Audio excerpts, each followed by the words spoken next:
la sortie de l'habitation, les eaux usées se déversent dans l'égout qui va les transporter jusqu'au collecteur. Le collecteur, c'est aussi une canalisation souterraine, mais qui va, comme son nom l'indique, rassembler ou collecter les eaux usées des égouts pour les amener à la station d'épuration collective. Attention, une station d'épuration, c'est fait pour épurer les eaux sales, pas les eaux propres. Une fois dans la station d'épuration, les eaux usées vont passer par différentes étapes. En tout, cela va durer environ 24 heures. Tout d'abord, les eaux arrivent à la station à des profondeurs qui peuvent aller jusqu'à 5 mètres, voire plus. Elles doivent donc être remontées jusqu'à la station d'épuration, c'est ce qu'on appelle le relevage. Pour cela, on peut se servir d'une vis d'Archimède. En tournant sur elle-même, elle entraîne l'eau vers le haut à l'aide de son hélice. Une autre solution est d'utiliser une pompe. La première étape dans la station elle-même est le dégrillage. L'eau passe ici à travers une grille qui retient les déchets les plus gros, comme les branches ou les canettes, qui pourraient endommager les autres mécanismes de la station.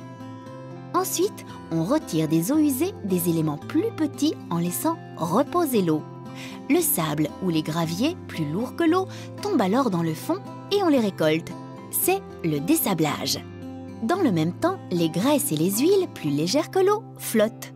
Une fois à la surface, il n'y a plus qu'à les racler doucement pour les récupérer. C'est le déhuilage.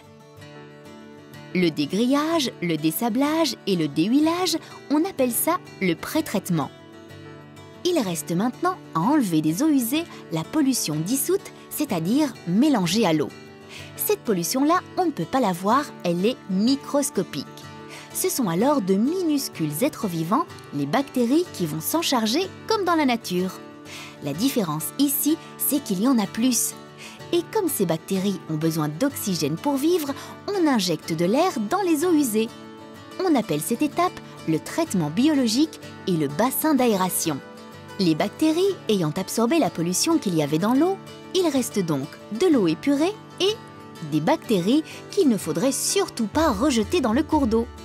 Comme elles ont beaucoup à manger, les bactéries se multiplient jusqu'à former des groupes tellement gros qu'on peut les voir à l'œil nu. Ces groupes de bactéries, on les appelle des flocs. Un peu comme le sable au début, les flocs sont plus lourds que l'eau et coulent dans l'eau au repos. C'est la décantation. Comme pour le sable, on récolte alors les boues. L'eau ainsi obtenue par clarification est propre sans être potable et peut enfin retourner à la nature. C'est le rejet. Et tout ça sans abîmer la nature grâce à des équipes qui surveillent que tout se passe bien 24 heures sur 24.